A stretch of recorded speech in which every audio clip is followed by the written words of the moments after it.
Thank you all for coming today. I really appreciate your time, and I think that you will find some really valuable information from our speaker tonight. I have actually been paying attention to Chuck, 10 years or so.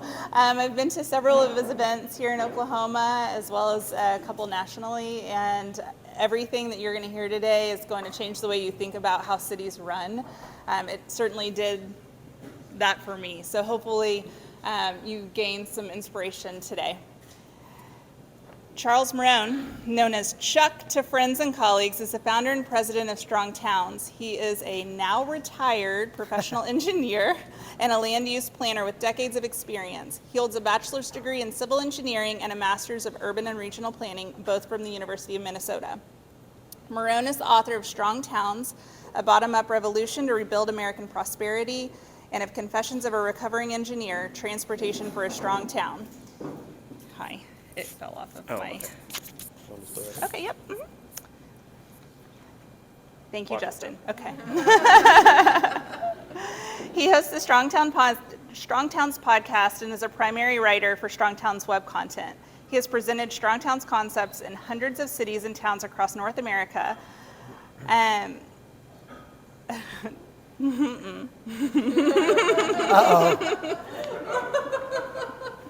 don't think I wrote anything in there.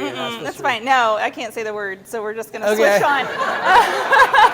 Welcome to Chuck Marohn.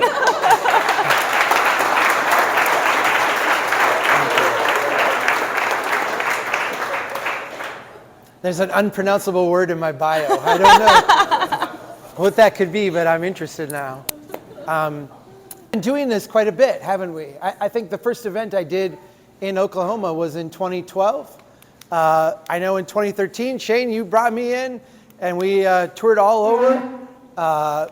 Went to, I'm going to say, Enid, Lawton, Norman. I know there was like 6 or 7 places though we went and saw. It was a great time. I've been back a few times since then. Someone asked me earlier tonight, how are things going? And I said, look around. We did this back in 2012 for like 15 people, and it was great. That was a big crowd back then because I'd been used to doing these for like 4 or 5 people. So there's a lot of momentum here.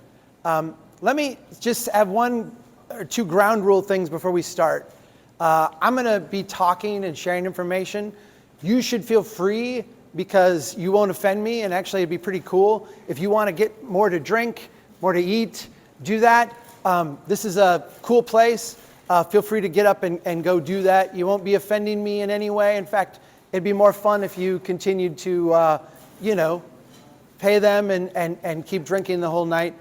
Same thing with having to go to the bathroom or what have you. We're in a fun place, so keep it fun. Second thing, I hate using the microphone, so the fact that I don't have to pretend to not want to use it, that you did before me, it frees me up to do what I like to do, because I hate standing holding a microphone. That being said, I do have to do this again tomorrow night, so I don't want to totally destroy my voice. If you find me, Shane, in the back, like where I'm dropping, just give me a little this, and I'll hep it up a little bit. All right? I know we have a certain amount of time here tonight too. I'll just warn you, my team sent the long version of this presentation, not the short version. So great, more for your money. We'll see. I will promise we'll keep it good.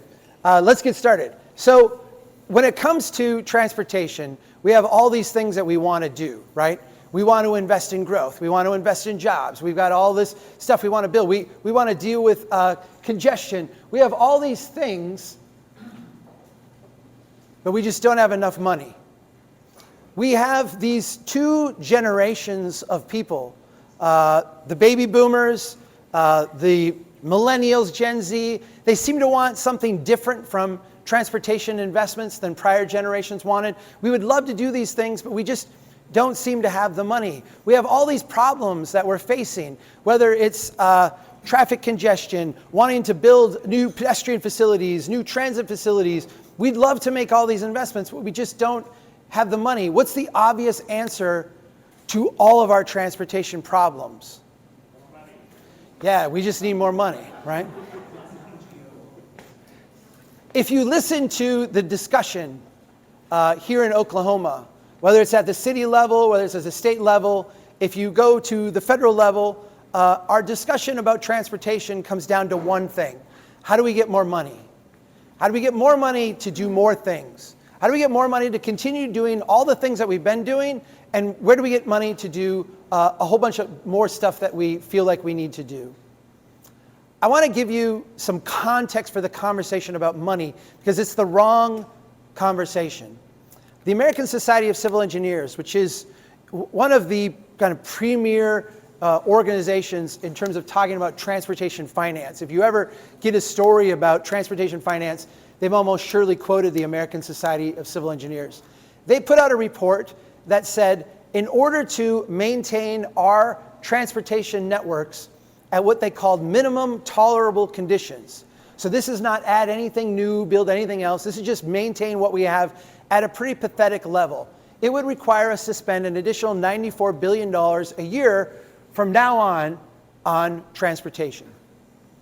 Let me give you some context for that number. Right now, at the federal level, the gas tax is a little over 18 cents a gallon. It's not been raised or changed since the early 1990s.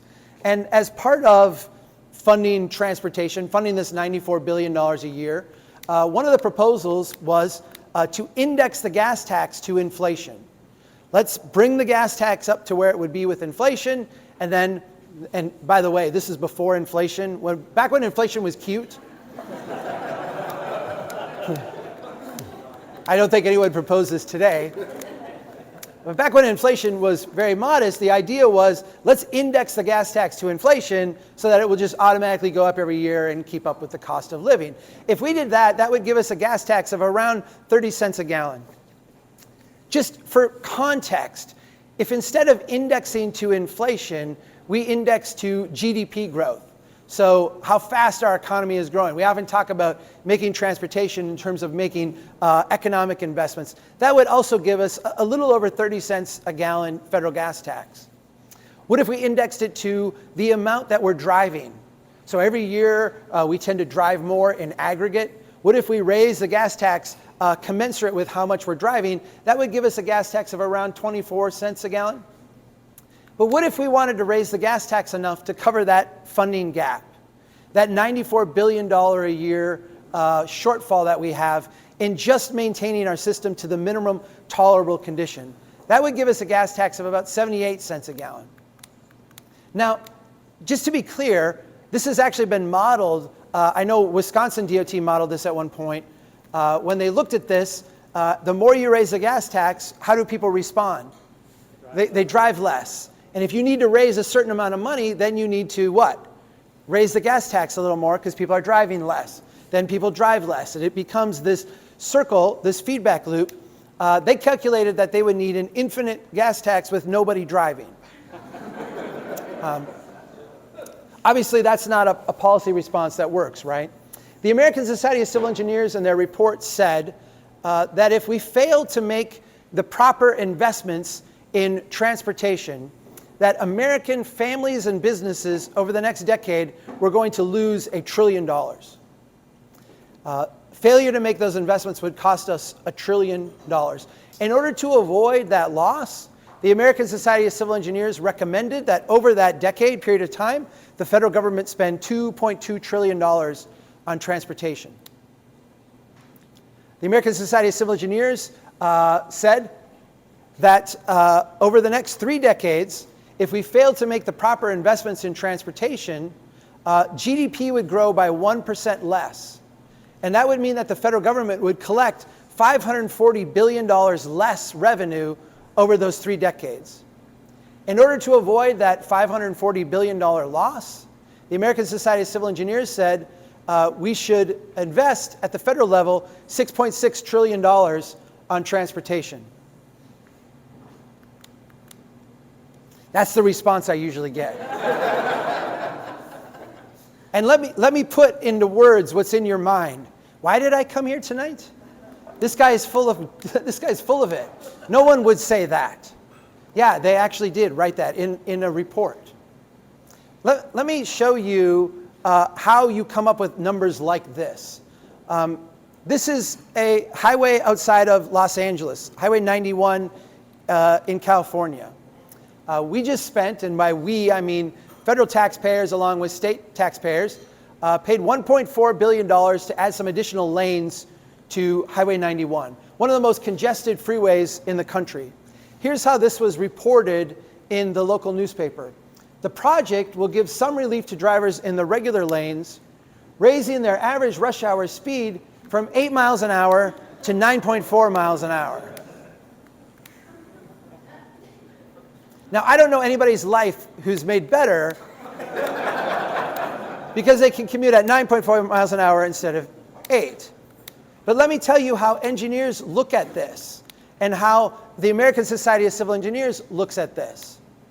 The way the American Society of Civil Engineers looks at this is to say, we're going to spend $1.4 billion on this additional capacity. There's 200,000 vehicles a day that drive here. Every driver is going to save 20 seconds on their commute. 20 seconds times 365 days a year, times 50 years that we think this lanes will be there, times $25 an hour is the typical wage for a Southern Californian. And all of a sudden, this $1.4 billion investment is saving us $10 billion in time every year. Yeah, that's also the response that I often get. Because what is that? Right? What would you call that in Oklahoma? You would call that bullshit. Yeah, that's what you would call it. Right? But that literally is the way that we analyze and fund transportation projects in this country. This notion that we need more money, I want you to leave here tonight recognizing that that is a fallacy. And when people bring that up, and when the conversation defaults to, we need more money, we need more money, we need more money, whether it's at the local level, whether it's at the state level or the federal level, the answer to that question is, yes, obviously, we don't have anywhere near the money we need to maintain what we have. That is a true reality. But more money will not fix that problem. More money will only make that problem worse. There are other things that need to change first before the system is given more money. And that's what I want to talk to you about tonight. What the next version of a transportation system looks like. And here's where I spend time talking a little bit about history. And maybe I'll cut this short because they did give you the long presentation. Let me give you the Cliff Notes version. At the end of World War II, we were trying to do something monumental. We had just won a war. That war, from an economic standpoint, got us out of the Great Depression. It got us out of the Great Depression by mobilizing millions of people and sending them off to kill and to die. It took millions of other people and put them to work in industries, building ships and tanks and munitions and all the implements of war. And the economists around FDR at the time recognized that as soon as the war ended and we demobilized all these industries and we brought all these troops home, there was nothing really fundamentally different about our economy to keep it from going back into depression. And so we decided that we were going to have a national economic project. We talk a lot about the Marshall Plan. The Marshall Plan was like this compared to our economic project here. Building interstates, building suburbs, building strip malls, selling encyclopedias door to door, all the things that went along with it. We built a new version of America. And in order to do that, we asked engineers to overnight come up with a brand new way of doing things. Before the Interstate Act, we didn't have a national standard for what a road should be, or what a street should be, or what clear zone should be, or how signs should be. But overnight, we had to come up with all of this and utterly transform a continent. This is an amazing undertaking. one that I think we all look back at with a certain amount of reverence and awe. That's not where we are today, right? Where we are today is, in a sense, the recipients of all of this effort.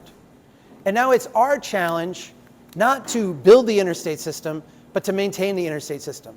Not to build all the highways, all the interchanges, all the accoutrements that go along with this, but to actually make good use of them. And that is something that our current approach is not set up well to do. Our current approach is set up to replicate itself over and over, to take a standardized model and use it to grow our economy and keep us out of depression. That's not who we are today.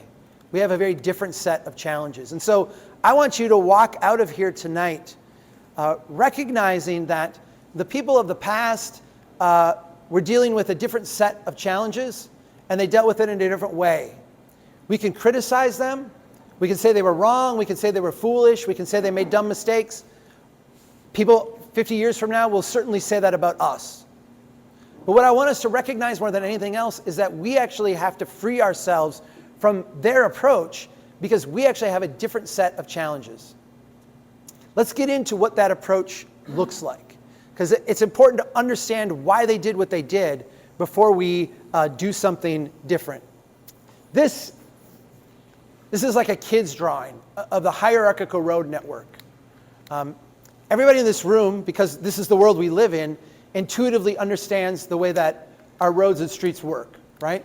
Small streets go into medium-sized streets, they go into larger streets. In engineering speak, we have local streets go to collector streets, collectors go to arterials, arterials go into major arterials, little to big, right? I want you to, and I realize we're in Oklahoma and things work a little bit differently here than in Minnesota. I spent a summer at Fort Leonard Wood in Missouri and was introduced to clay. That was not an enjoyable experience. But I think you'll understand what I'm saying here. I want you to think of a watershed and a river network. We understand that in a watershed, when it rains, water will flow from small little brooks and streams into larger rivers. The rivers come together and form major tributaries. And if the rain is intense enough or persistent enough over a long period of time, all of that rain, all that runoff will come together and create a flood, right? This is Hydrology 101. In fact, I had Hydrology 101, and we spend about 5 minutes on this because it's so obvious that everybody grasps it and understands it. But for some reason, when Hydrology 101 is over and you walk across the hall to Traffic 101, we look at a system like this where small little streets pour into slightly larger streets, pour into major arterials, et cetera, we recognize that if we get a little bit of rainfall, in a sense, out on the edge, that all of a sudden this will all come together and create a flood. For some reason, this baffles us. We don't understand the mechanics of this. Why does this keep happening? Think about it this way. If you were an engineer in the 1950s and they said to you, design a system that creates the maximum amount of congestion possible, this is what it would look like. You would take everybody who could possibly get into a car, you would have them get into a car at the same time, and then you would channel them every day to the same spot at the same time. This is why congestion is a ubiquitous part of the North American development pattern. You can go to any city you want, and they're going to have a rush hour, right? We all share that experience. You guys think you have a bad rush hour, right? No? Oh, trust me. I've heard about it. If you go to my little hometown of Brainerd, Minnesota, and you go out to the stoplight in the middle of town at 7:50 in the morning, and you ask the person in the car right there, what do you think of traffic here? They're going to say, oh, it's unbearable. We have so much congestion. We just need to add more capacity, right? And 20 minutes later, there won't be a car in sight, right? We literally create the flood. We have designed a system to create the maximum amount of congestion possible every single day. Because of this, the engineering profession has responded by systematically overbuilding. And I want you to understand the mentality of overbuilding, right? Think of yourself as a user of a highway network. If there is too much capacity, in other words, we go out as engineers, and in order to be, and this is honest to God, the words they use, to have a conservative design. If you think, to me, when they say conservative design, I think like penny pinching, right? Like, how do we make this as frugal as possible? No. In engineering speak, conservative design means a massive over-design, right? Because if you are out and the highway or the roadway or the street is massively over-designed, what is your experience as a driver?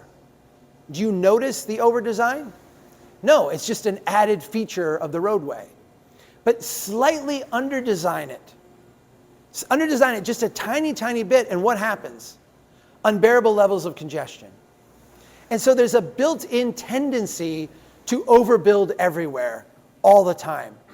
And you wind up with systems that when you step back and look at them are actually absurd. Because most of our roadways, most of the time, at most days, have very little traffic. To go along with this, we have this notion within the profession called forgiving design.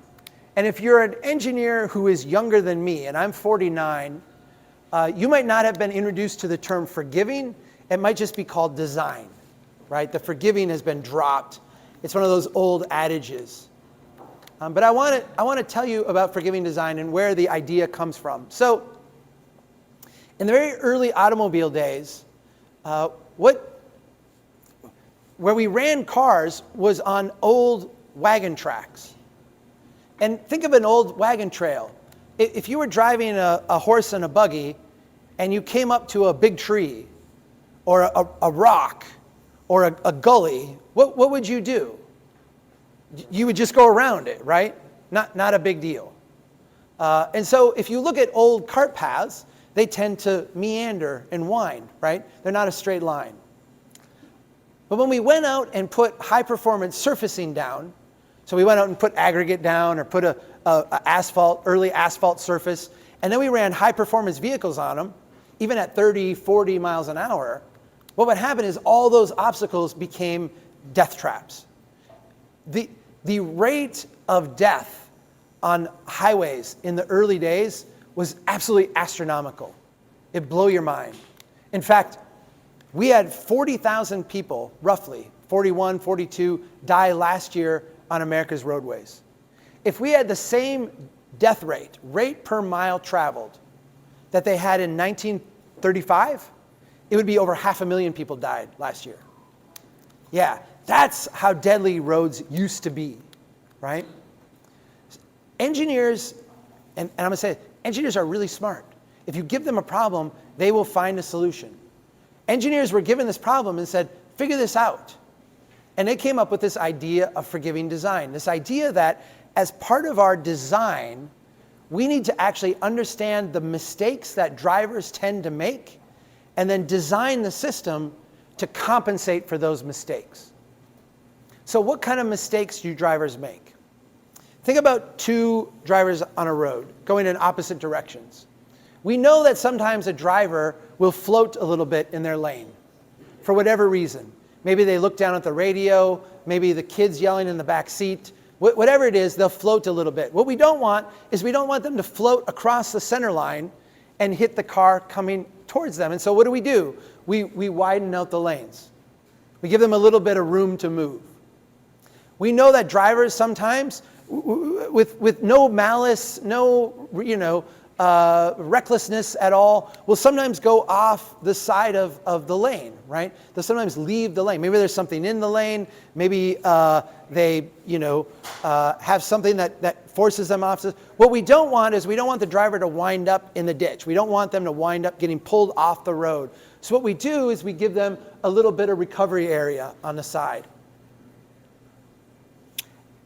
Then we recognize that sometimes drivers, driving at reasonable speeds, will completely lose control of their vehicle for a variety of reasons that are completely understandable and forgivable, right? We don't want them losing control of their vehicle to wind up hitting something that doesn't move. And so what we do is we go out and we clear out all those obstacles on the side of the road, and we establish a clear zone. Now we have a design that forgives the mistakes of drivers. Drivers make mistakes, and engineers have engineered the roadway so that the costs of those mistakes are very low. Does that make sense to everybody? And I'm just going to reiterate, that is the right thing to do. That is a brilliant approach that has saved literally millions of lives. And we pioneered that approach here in the US, and it was exported and copied around the world. This is the gold standard in highway design. What is the problem with this approach? Makes people feel comfortable going fast. Yeah, this works great on the open road. If you're driving from here to Tulsa, this is what you want. This will save your life. But if you're driving 4 blocks, this will kill you. Because what this does, when you bring it into an urban area, is it signals to drivers, hey, we got your back. We've created all kinds of buffer room for you. We've removed all the obstacles. We've given you lots of room to move. We've got your back. And drivers respond by doing what? They speed up. Drivers respond by speeding up. We're going to talk a little bit about why in a second, but I'm going to preview it by saying it is not because the driver is reckless. It is not because the driver is a deviant. It's not because the driver is a horrible person. It's because the driver is a human being. And this is how humans respond to that type of environment. This has created a situation where in the engineering profession, there is this amazing body of work on how to build great highways. And there is not a similar body of knowledge on how to build local streets. In fact, if we go to the Manual on Uniform Traffic Control Devices, which is one of the Bibles of the traffic engineering profession, if we go to that and we ask the manual, what's the difference between a highway and a local street? If I'm going to go out and design a road, how does that differ from designing, say, the street out in front of this building or the street out in front of where you live? And if you look up the definition of street, it literally says street, see highway. There's no discerning between the two. And obviously, we all know that that is absurd, right? This creates this situation where in order to have a safe street, we will design it for 60 mile an hour speed, post it at 25 mile an hour speed, and have the speed of traffic be somewhere around 40 or 45 miles an hour. This is actually the least safe thing we can do because it creates confusion among expectations. And in complex urban areas, confusion is the enemy of safety. I want to talk. This is my favorite slide, and I can talk. I could do an hour on this. So let's try to do this in 2 minutes. There is a fantastic book called Thinking Fast and Slow by a guy named Daniel Kahneman. Daniel Kahneman is a psychologist. Him and his colleague Amos Tversky dreamt up an endless number of tests that they did that will essentially prove to you that you are nothing but a slightly evolved chimpanzee. And I don't mean you, like you, excluding me, I mean all of us, right? And that's what we are. We're slightly evolved chimpanzees. You begin this book thinking that you are a rational, thoughtful human, completely in control of your actions, that everything you do is totally rational. And then you read this book and you're like, oh my gosh, I am an absolute, a slightly evolved chimpanzee. Kahneman describes two modes of thinking, system one and system two. System one is the very fast, rapid reaction. If I ask you what 1 + 1 is, you can all say 2. And you can say 2 without having to crowd anything else automatically. It doesn't require any work on your behalf. But if I asked you to add 2 4-digit numbers, some freak in this room could do that like that. But most of us could not. Most of us, if we had to do that in our head, would have to visualize the numbers, do the, carry the 1, do all that. And in order to do that calculation, you would have to crowd everything else out of your brain. It would require work. My oldest daughter is 18. She's applying to colleges. She took the ACT. She is in dance. She does hours of aerobics for dance every day. Dance is like this intense activity. I watch them practice it. There's no way. She said the most exhausting thing she did all summer was take the ACT. Why? She sat in one spot with a pencil. How is that more exhausting than 4 hours of dance? Because system 2 drains you. System 2, when you're focused and concentrated, takes a lot of energy. And so we don't do it very much. We mostly do system 1. All right? Everybody with me? Now I'm going to give you the hard news. Driving is a system 1 activity. If driving were not a system 1 activity, if it were a system 2 activity that required great deals of focus and concentration, only a handful of us could do it. Race car drivers, jet fighter pilots, those are people who can do system 2 for long periods of time. None of us can. That's not the way our brain works.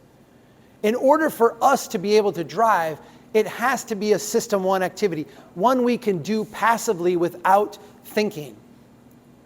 And a lot of bike and walk advocates, a lot of safety advocates hate that. They hate that. They don't want that to be true. I'm sorry, it's true. And if you think about your own behavior driving, how many of you feel comfortable when you're driving listening to the radio? How many of you feel comfortable singing along to the song? Right? None of us find that to be reckless behavior. But think about what you're doing. You are in system 1. You're not hyper-focused on the road. You're not totally vigilant. You're not absolutely hyper-aware of your surroundings. Your mind is wandering because driving is a system 1 activity. Okay.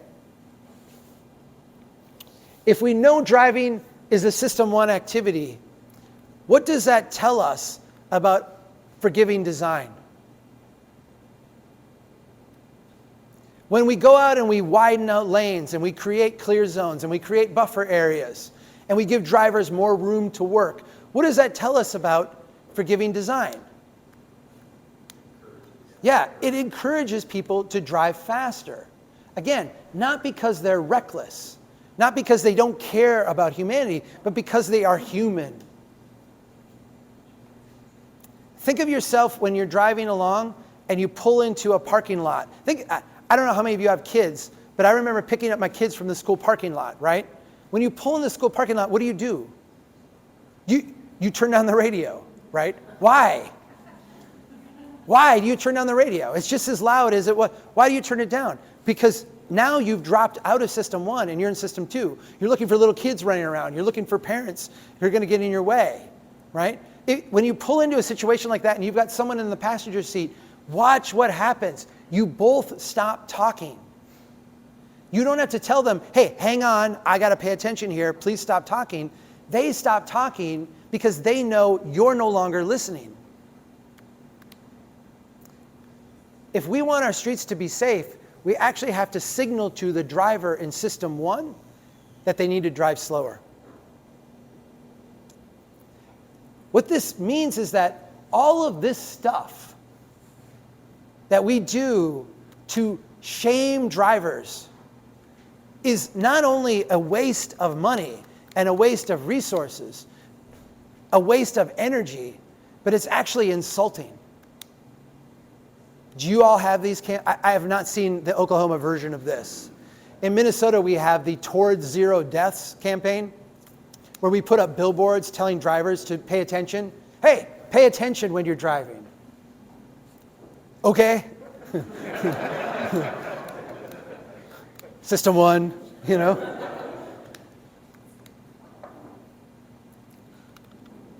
We spend, the latest infrastructure bill had millions and millions and millions of dollars for driver shaming campaigns that do nothing at all to address the underlying issue, that our local streets are designed using highway manuals, designed incompatible with the actual street, designed to encourage good, decent, human, law-abiding citizens to drive faster than they otherwise would.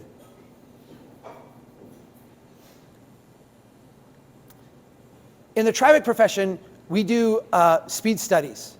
When I was an undergrad, I worked for the State Department of Transportation, and I was the young kids sent out with the radar gun to write down the speed people were driving. Engineers will do this to determine what the speed should be. If people are driving too fast, we'll go out and do a speed study. And when we get to the end of that speed study, we ask the question, is there excessive speeding? And if the answer is yes, we do something totally counterintuitive to everybody else. We raise the speed limit. I can't tell you how many times cities came to us and said, we've got a speeding problem here. Go out and do a speed study. And we would go out and say, yeah, everybody's speeding. And they'd say, okay, great, do something. And we're like, okay, and we'd raise the speed limit. Because now people aren't speeding anymore. Think about that for a second. Because the reason that engineers do that, that is the correct response on a highway, right? On a highway, that's a correct response. Because what don't you want on a highway? You don't want people driving different speeds. And if you've got a speed limit that's too low, there will be someone who goes into system 2 and is like, I'm going to drive that slow speed limit even though my natural thing is telling me to drive faster. And that person is a menace to everybody else on the road, right? We all know this, right? What you want in a highway is you want everyone driving the same speed, okay? Now, this body of knowledge does not work on streets. This is the only body of knowledge we have. We don't have another one, but it does not work on streets. If people are driving too fast out here, we don't raise the speed limit to 40 miles an hour, right? But we don't have a response. Here's the response. We go out and we do a speed study. Is there excessive speeding? Yes. We change the street design. We actually have to go out and change the design so that it signals to drivers, you're driving too fast. We have a saying at Strong Towns, if you need a sign to tell people to slow down, you designed your street wrong. Streets should naturally signal to people in System 1 what speed to drive. How would you make a street do that? Narrow the lane. Yeah, it's the opposite of forgiving design, right? Instead of giving you a wide lane with lots of room, you narrow the lane up. Instead of giving you a big recovery area on the side, you take that away. Instead of having a huge clear zone, you bring the trees in. You create edge friction. Because what happens is that when a driver is driving and they feel like they don't have room to work, what do? They slow down. Because guess what? They don't want to hit anybody. That's a natural human reaction too. We do the opposite. We've primed the opposite. If we go to engineering manuals, most engineering manuals will have some diagram that looks a little bit like this. It's this trade-off between mobility and land access, or as real humans might say, getting through a place or being in a place. And the idea here is that you can get through a place very quickly on an arterial, but you're not going to have much development there. You can be in a place and have a lot of development, but you're not going to be able to go very fast through there. And then there's this magic zone in the middle where you can, in a sense, have your metaphorical cake and eat it too, right? Where you can both get through a place really quickly and be in a place at the same time. This is what we all visited today, right? This is the whole outskirts of Oklahoma City, right? If we look at those edges, we get back to that finance equation, what we find is that we can make these investments in mobility and investments in place and have them really pay off. Again, if we're going to build a highway between Oklahoma City and Tulsa, and we're going to have people move really quickly down that highway, and we're not going to have a lot of things slow them down, that's an investment that's going to make Tulsa rich and make Oklahoma City rich. And that's true about any connection we make between two places. If we're going to build a place, if we're going to build a nice place where we're trying to attract development, attract intense levels of private sector investment, we can do that really well, but not with a lot of through traffic. This street out here is coming along, right? I'm imagining what this would have looked like 20 years ago, and I'm guessing you're all saying this is a great improvement. But we can go to the street perpendicular to this one and be perplexed about what to do because of the volume and the speed of traffic there. We all recognize that if we could slow traffic down even more here, this street would be even more valuable. We can also recognize that part of making this street more valuable is making the surrounding area slower speeds, less traffic dominant, more human dominant, because that would bring more investment in and make more people want to be here. You get the trade-off? What we can't do is do this stuff in the middle. We can't have both high-speed traffic and a valuable place. Those two things are incompatible with each other. When we try to do that, we wind up spending an enormous amount of money and having very little tax base comparatively to show for it. Incidentally, we can build this stuff on the edge very safely. Interstate highways in the US are some of the safest transportation in the entire world. Per vehicle mile traveled, the crash rate is insanely low. They are ridiculously safe. Likewise, if you're on a local street going 10 miles an hour, 15 miles an hour, the insurance companies will tell you lots of claims in those places. And I'm like, that's fine. When you look at the claims, they're mostly dented doors, fender benders, really low impact type of stuff. Where we have all our high impact stuff is in this middle area here. The area where we've got cars going very fast and we've got a lot of complexity. We've got vehicles going at 30 miles an hour, 40 miles an hour, 50 miles an hour. At the same time, we have people turning in and out of the traffic stream, stopping, parking, pulling out, people on bikes, people on foot. It's that randomness combined with the high speeds that give us our tragedies. 80% of the deaths that we had last year came from these kind of mid-range places, the arterials in our system. If you take that chart and you flip it on its side and ask a different question, you get a different answer. And this is where I want to transition into what we do differently now. How do we think about and do this differently? What I've done here is I've said, at what speed do we create the most value for our transportation investment? And the answer to that question is that at very low speeds, when we're building great streets, we create a lot of value. And at very high speeds, when we're moving vehicles very quickly, we also create a lot of value. But it's that space in the middle where we're neither getting to a place quickly nor being in a place that we create the least amount of value. This is a place that we call the Strode. The Strode is a street road hybrid. We call this the futon of transportation. If you think of a couch that transforms, an uncomfortable couch that becomes an uncomfortable bed, that's what a Strode is. It's a bad street combined with a bad road, right? You're not really building any wealth, but you're also not getting anywhere very quickly. Most of what has been built in the Oklahoma City region over the last 3 decades is Strodes. Almost all of your transportation dollars have gone to building Strodes. The most dangerous, most expensive, least financially productive type of investment that you can make. It is literally bankrupting you. driving your region into insolvency. When we were debating the last infrastructure bill, there was a, how do I say this nicely? Well, maybe I won't. There was a vibe. We don't get involved in national politics. There's so much good stuff happening on the ground. There's so much good stuff happening in this city here. Think about me. I get to go to places all over the country and experience this day after day after day. There is awesome stuff happening on our streets, in our blocks, in our cities. It would blow your mind. It's where all the energy is in this country. And none of the negativity that you see in this national debate. But of course, we had a national debate on funding transportation. And strong towns in that debate became the antagonist, right? We were the people who had no visions, just opposed to everything. The Republicans didn't like us because we were opposed to roads. The Democrats didn't like us because we didn't think we should be spending any money until we fixed the system. Everybody was upset with us. We didn't fit anybody's agenda, all right?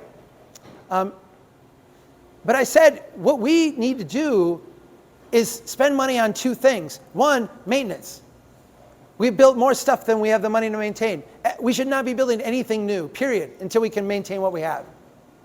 And if we're going to spend money doing something not maintenance, it should be to fix the terrible stuff we've built so that cities can grow strong and resilient, so that we can make better use of our transportation system. The number one agenda item on that is fixing our stroads. If we spent the next generation not building another lane mile of highway, and believe me, we should not be building another lane mile anywhere, let alone all the turnpikes and craziness you guys are talking about building. That's insane. We should not be building any of that stuff. We should be spending our money fixing our stroads, converting our stroads into really high productive streets that attract lots and lots of private investment, or wealth building roads that connect places so people can get from one place to another very quickly. I'm going to show you now how to do this. I'm just going to tell you the steps in doing this. And I tell you, it's going to look really, really easy. And I'm going to say, from an engineering standpoint, it's ridiculously easy. What is hard about it is the cultural overlay that we have that prevents us from doing it. But that's it. That's the only obstacle that prevents us from doing this. If we want to go from stroad to street, what do? The first thing we do is we slow traffic. That's what it means to have a great street. It's not about moving traffic through, it's about being in a place. We have to prioritize. I wrote pedestrians up there. I hate the word. You'll never hear me use the word pedestrians. It's a transportation engineering word for a human unit, right? People. Let me say that different. That second line, number 2 point.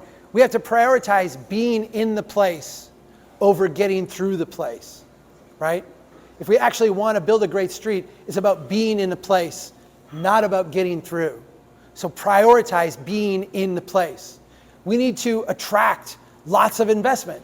So our zoning codes, our building approach needs to encourage people to come in and fill in things, make better use of it, build more buildings, increase our density, our intensity.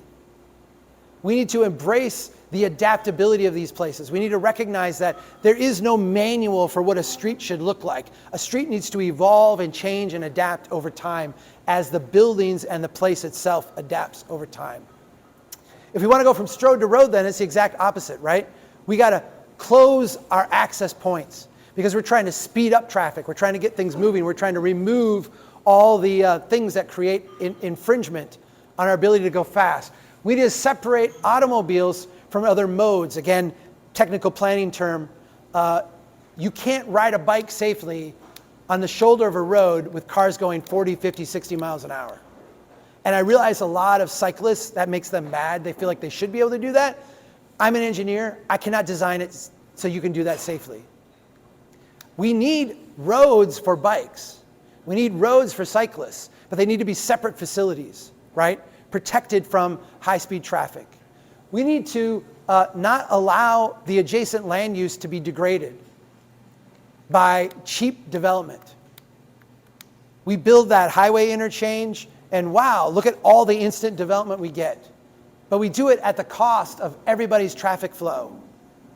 And that development does not pay for the investment that you've made. You're losing money on every single one of them. The key to building great roads is to simplify, simplify, simplify. So I want to go back to this. How do we solve this problem here? The Hydrology 101 problem, the creating of the flood. What do we do? Many different ways to get from one place to another. Well, how do we do it for water?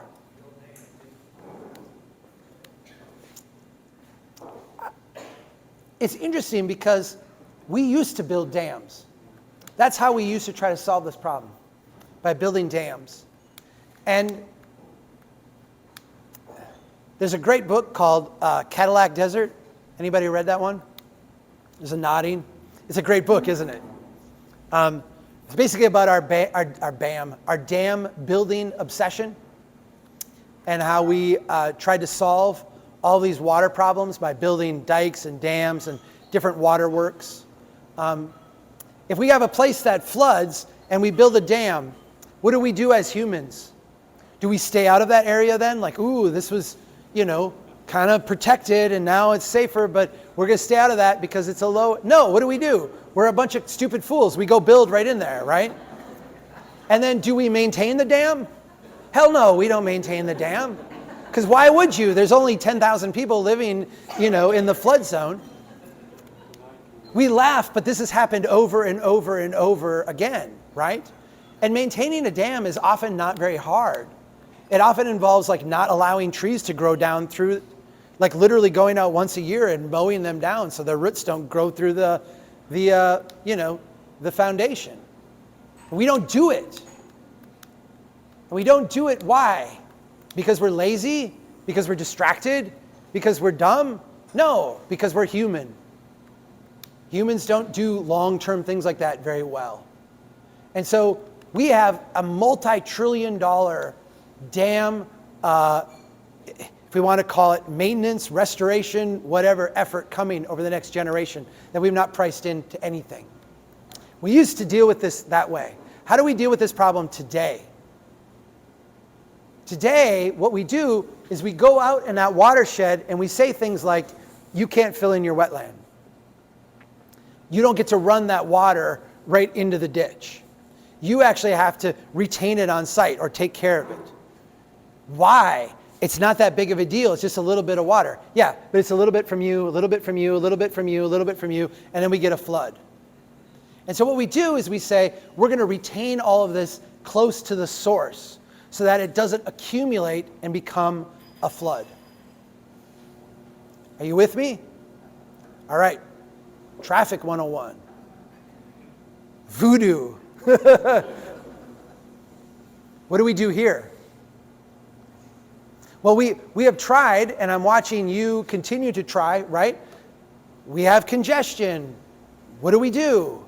Let's go build more turnpikes. Let's go build more lanes. Let's go build more stuff. Let's go find more money, more interchanges, more and more and more. Is it working? No, it's not working. What do we do instead? We have to build neighborhoods. We have to actually capture those trips in other ways. We have to actually give people alternatives to getting in a vehicle and driving long distance. We have to actually build a place. And guess what? That's what we need to do anyway. That's where we're at right now in our development pattern. Remember how I started this conversation saying at the end of World War II, they were trying to stay out of the Great Depression? Today, we're in a different place. Where's the place we're at? We've got way more infrastructure than we're making good use of. We have to make better use of it. The only way we're going to make better use of it is to start using it more. To actually thicken up our neighborhoods, thicken up our cities, build real places, real neighborhoods. That is the only way to deal with congestion. That is the only way to deal with congestion. And let me state that a little bit differently. That is the only way to successfully deal with congestion. There's one other way. That, of course, is bankruptcy. If you want to see what it means to build yourself out of congestion, go visit Detroit. Detroit did it successfully. If you go there today, there's wide lanes and there's no cars. And you can drive everywhere you want, whenever you want, without being impeded in any way. Now, there's no reason to go there, but you won the battle against congestion. We have to win it in a different way.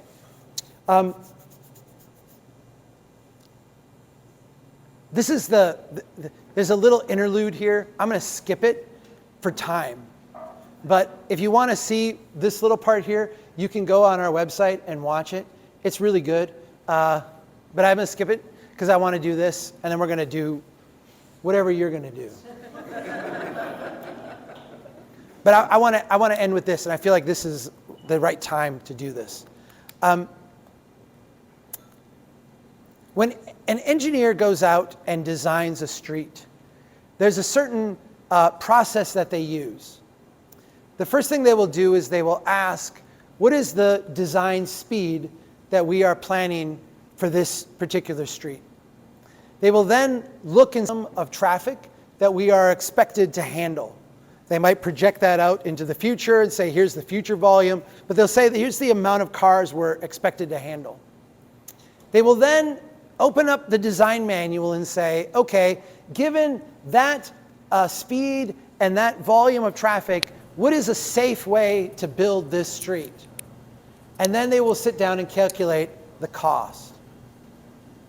It's those 4 steps in that order: speed, volume, safety, cost, that constitute the design process. And in fact, not only is this the design process, but it actually reflects an underlying value structure. If you ask engineers, they will say that their profession is valueless. They do not bring values to it. They're merely executing a process. That, of course, is absurd, because every process has priorities. And embedded in the design process is a set of values, a set of priorities. And those priorities are, in order, traffic speed, traffic volume, and you can think of those two together as mobility, safety, and then cost. This is my street. This is where I live. My house is right, that sidewalk on the right side, that's the sidewalk to my house. This is 4th Street North in Brainerd, Minnesota. When I say that outside of Minnesota, I have to enunciate because we have a different accent.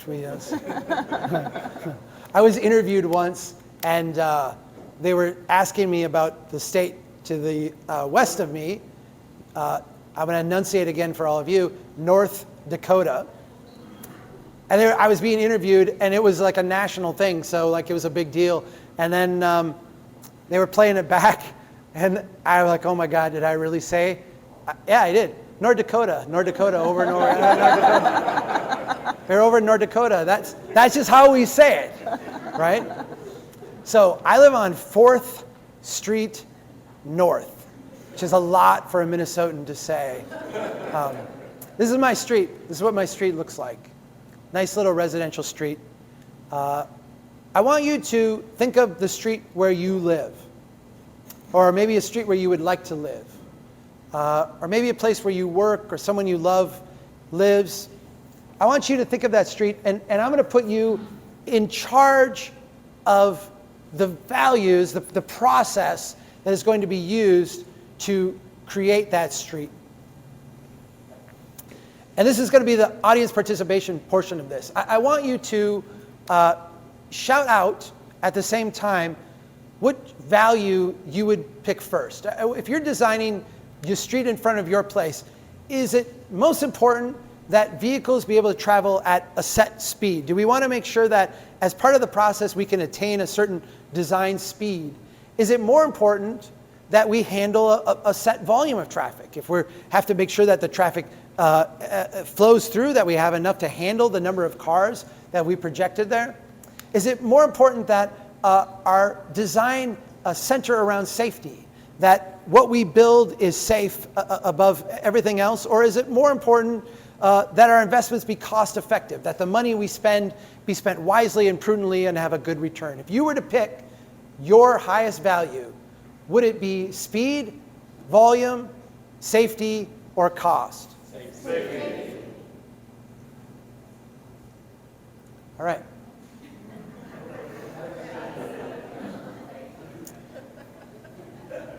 If you were to pick your second value for your street, would you prioritize the speed of vehicles? We want to make sure that vehicles can travel at speed. Would it be volume?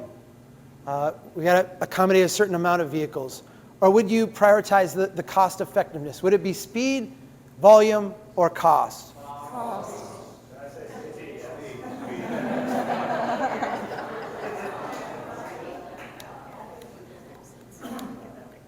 I can't change these, I hope you know.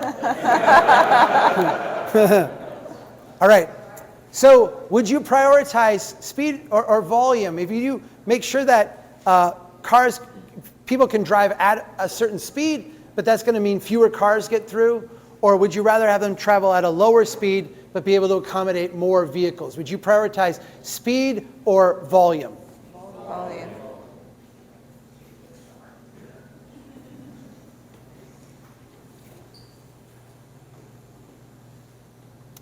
You see what you did? Do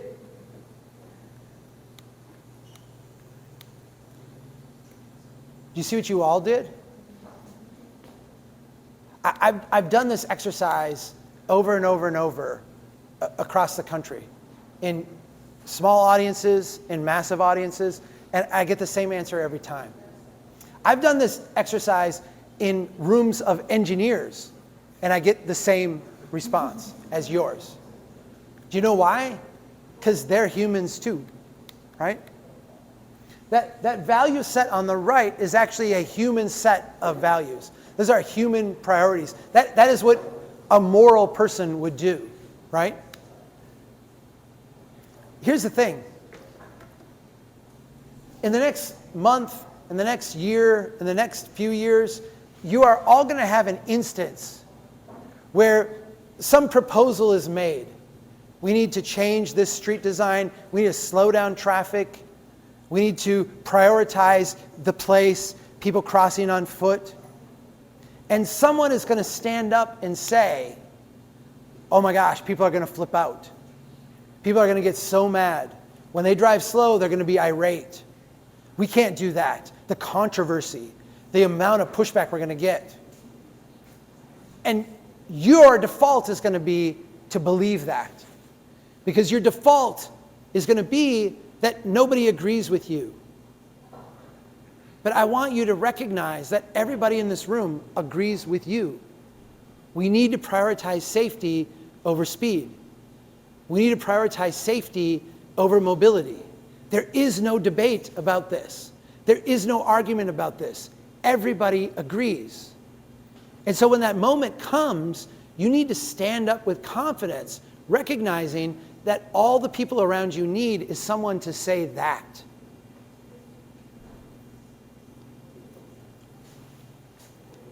Everybody in here, I'm sure, has heard of the idea of complete streets, right?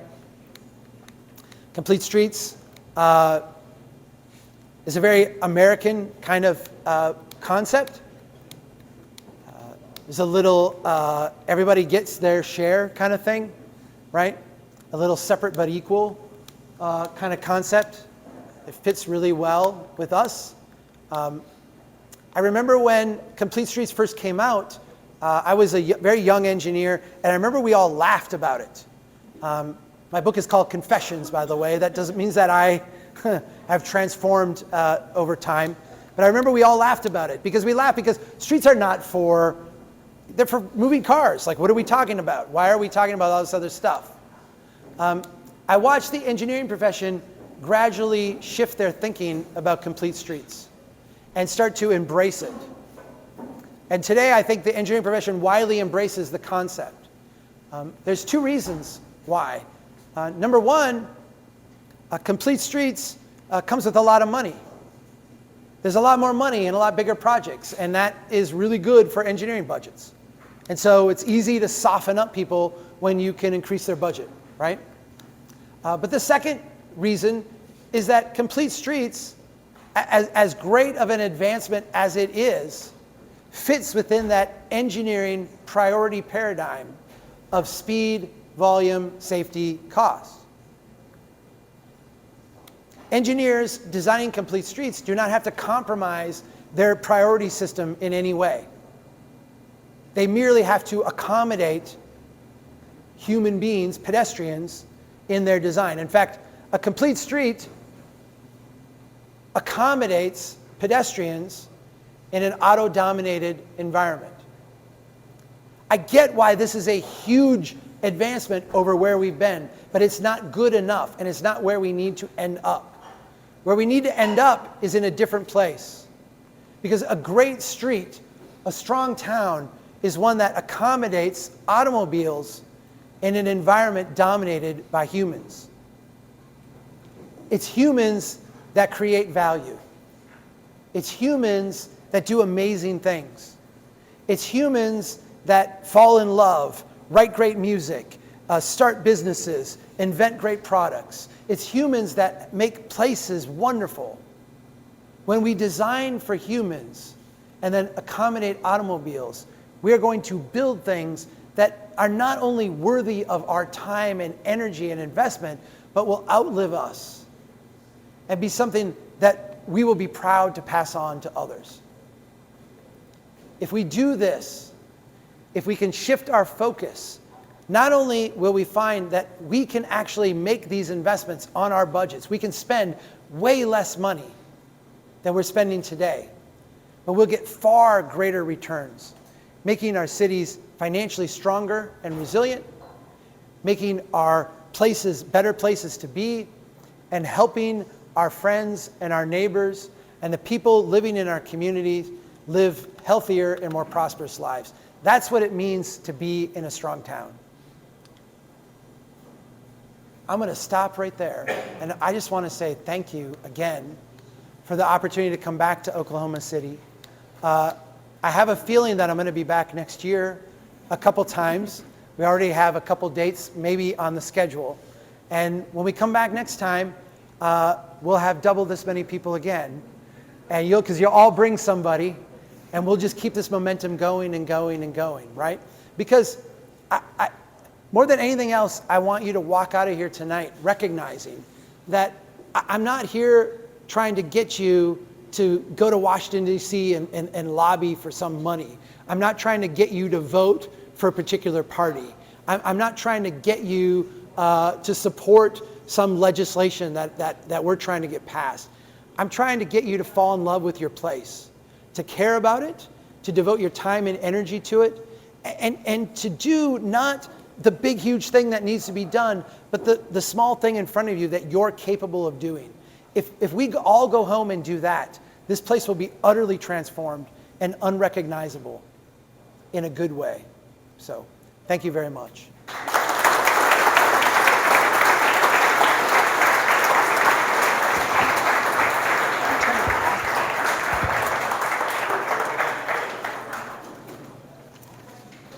Chuck, would you like to take a seat? Would I? Would you want to sit down and have a conversation? I can sit down. That would be great. I would like to remind everybody that you have cards on your table, so if you have any questions that you would like to ask, please give your cards to Kristen, but I will also remind you there are books. If you haven't bought your book yet, there are books right here.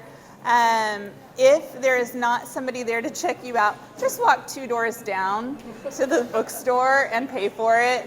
You can grab your book here, get it signed, and then pay for it down the street. All right. You ready to talk? Yeah, thank you.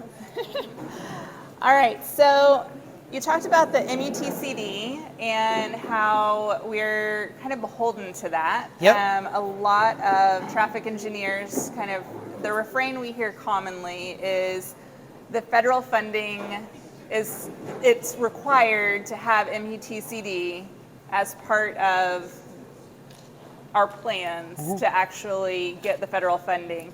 So how do we combat that? How do we make better streets knowing that that's what traffic engineers are throwing back at us? Right. So the idea that if you get federal funding, you have to meet, and so the MUTCD is the Manual on Uniform Traffic Control Devices. If you want to talk like an insider, you'll call it the MUT, because that's what people call it. So we have to meet the MUT because we're getting federal funding. First of all, that is generally not true. Not as an absolute, but anyway. There's always process to go through. And let me say this about the MUT. And it's true about every engineering manual out there. The AASHTO Green Book, the ITE Design Manual. If you flip to like the second page or the third page, all of these will say, this book presents guidelines. And the guidelines do not replace engineering judgment. Engineers are to use their best judgment over following in a rote way the codes in this book. Any engineer that wants to do something that we would call innovative, what I would just call like common sense, has the capacity to do that and to avoid liability in doing that as well. Liability comes about by doing things that are reckless without thoughtful deliberation. Your defense against recklessness and thoughtful deliberation is to actually be thoughtful and deliberate. And so if you write down, here's why we're doing this, here's what we have found, and here is the results, you are not going to face any liability at all. And so it drives me crazy because what I often hear is engineers using the design manuals as a bludgeon to say, I have power here, and I'm going to flex that power by not yielding on anything in this book. And that is actually A, not what the book says, B, not what the federal funding often requires, and C, it's not relevant to anything that's also not federally funded. So get out there on the 90% of your streets that don't have that requirement and start building a culture of doing things differently, so that by the time you get to the big federal project, you actually have the muscle memory in your community on how to do things really well. All right, that's great. These two questions actually go together, so I'm going to combine them. When you talk to highway engineers or departments of transportation, what do they say? Do they agree with you, or do they hold fast to the current paradigm? And then, as a second portion of that question is there a current avenue to changing the education of traffic engineers? Is this mindset changing with younger engineers as they're coming up? Yeah, or? okay, so these are great questions. Let's take the first one. What do DOTs think? There's two realities that I run into in DOTs all the time. Number one, we know we're broke. We know we don't have the money to continue doing what we're doing, but the politicians keep giving us money, not enough, and keep demanding that we do too much. And we feel stuck. And so there is an acknowledgement within the profession that doesn't get voiced that it's bad. They also recognize that the current approach has to change. I think that is almost nearly universal as well. That doesn't often come outside of the profession. Civil engineering tends to be, by its nature, a very conservative profession. And I don't mean conservative in a political sense. I mean in a human disposition sense. I played drums in a rock band in the 90s. Trust me, I was the only engineer in the office. I used to wear Air Jordans to work, and it was a scandal in the office. Very conservative, just by disposition. And that means that change is not likely to come from within the profession itself. But I do think that given the right outside leadership, that the profession is willing to change, and willing to change dramatically and very quickly. The question of Darwin's insight that progress happens one funeral at a time, is that true in the engineering profession, and will young people, in a sense, do things differently. I'm going to burst everybody's bubble and say no. And I'm going to say no because of one special thing that engineering profession has. When you graduate with a degree, and this was true in 1995 when I graduated, and it's true today, you come out thinking you can change the world. I'm an engineer. I am a public servant. I'm going to do great things for society. You take a thing called the Fundamentals of Engineering exam, and you become what in the profession is called an engineer in training.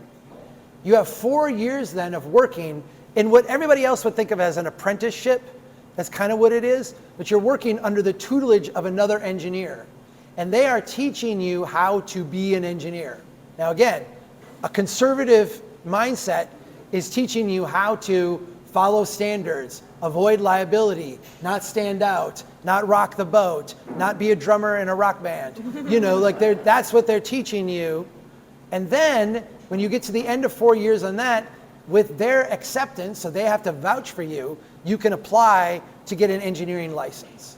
You take the test, it's a really, really hard test. You get your license, and then you have to do continuing ed, which basically is like further indoctrination every year to keep you in line.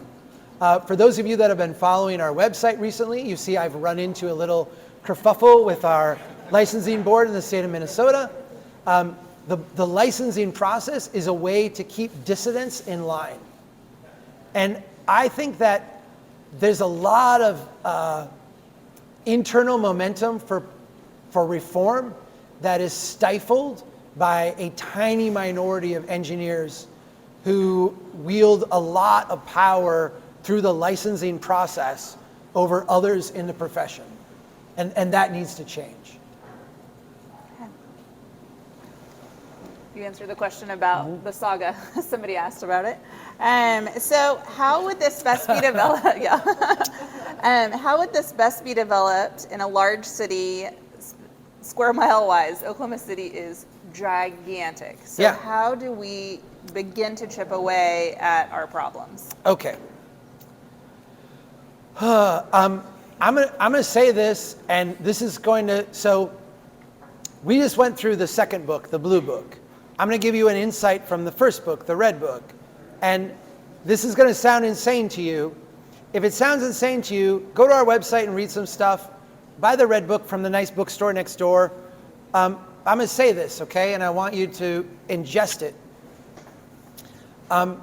Half of the infrastructure that we built today is never going to be replaced. It's never going to be fixed. It's never going to be maintained. And so Oklahoma City is this massive, massive, huge city. It's not going to be a generation from now. And so the question I think we often get paralyzed with is, this is so huge, there's so much, it's so much to handle, it's so much to tackle, what do we do? And we're starting at the wrong scale. What we actually have to ask ourselves is, what are we capable of doing where we're at right now? Because if we look out into the future, what we're seeing is cities were once very complex, adaptive kind of things. We talked about complexity a little bit tonight. Cities were complex systems. And after World War II, we poured enough money into them where we shifted away, and they became these complicated systems where we just put pipes and stuff in the ground and they worked in a certain way. With the diminishment of resources, they're now becoming complex again. And that means that a lot of the neighborhoods that we built are actually going to fail and go away. That's hard for us to believe. It's really, really hard for us to believe. It's really hard for us to get our minds wrapped around. But we have,